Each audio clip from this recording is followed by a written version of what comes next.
వచ్చారు, మహిళా పోలీసు నిలిచారు. డిసిపిఓ గారు ముందుకు వచ్చి చట్టం గురించి చెప్పారు. అమ్మాయికి 18, అబ్బాయికి 21. వయసు నిండక పెళ్లి చేస్తే అది నేరమని చెప్పారు గట్టిగా.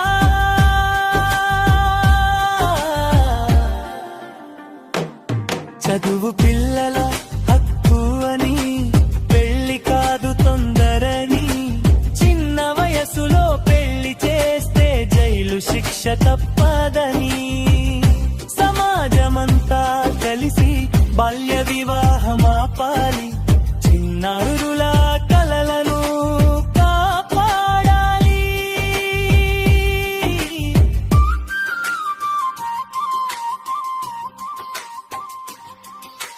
బాల్య వివాహం నిరోధిద్దాం, చిన్నారులను చదువుకోనిద్దాం. ఇది నాది, ఇది నీది, ఇది ప్రతి ఒక్కరి బాధ్యత.